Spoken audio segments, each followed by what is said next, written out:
3 minutes de philosophie au temps du confinement. Emmanuel Kant et notre humanité.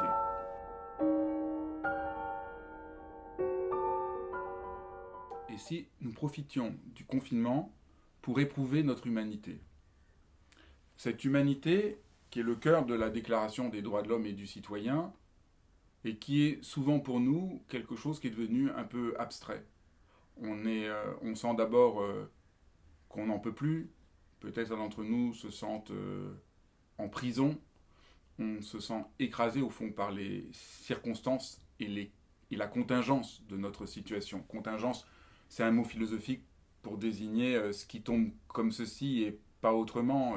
On se trouve confiné dans tel appartement, avec telle personne, on se retrouve avec telle caractéristique, avec tel problème. Et ces problèmes, ces circonstances, ces caractéristiques finissent par prendre toute la place.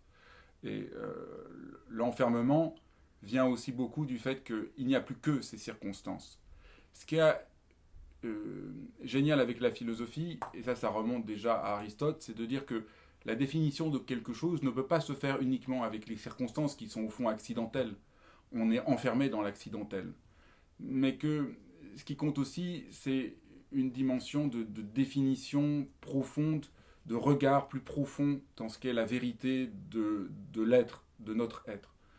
Et la vérité de notre être, je trouve que Kant est celui qui a peut-être réussi le plus génialement à le définir, ouvrant ici le sens des Lumières, par cette phrase « L'homme est sans doute assez peu saint, mais l'humanité dans sa personne doit être sainte pour lui. » Alors vous allez dire « Oulala, c'est un peu compliqué », mais au fond c'est tout simple.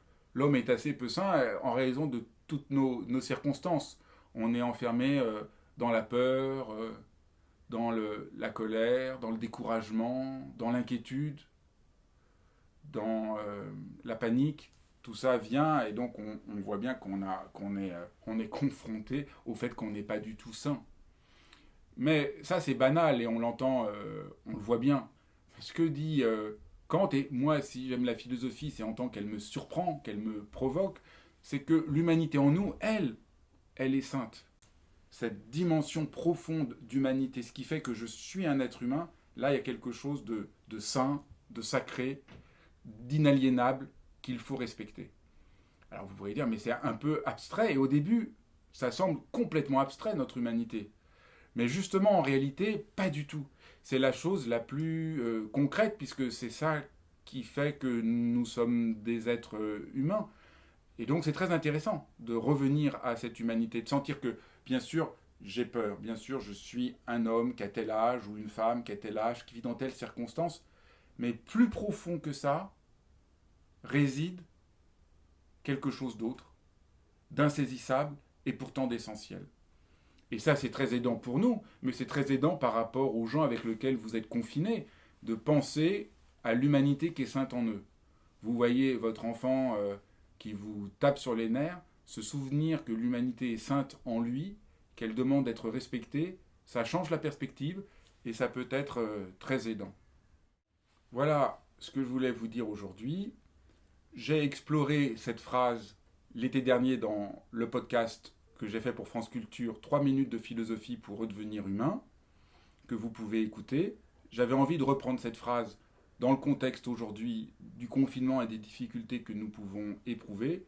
Et vous pourrez, je crois, voir comment les deux approches se complètent. Voilà, à très bientôt pour une nouvelle écoute de 3 minutes de philosophie au temps du confinement.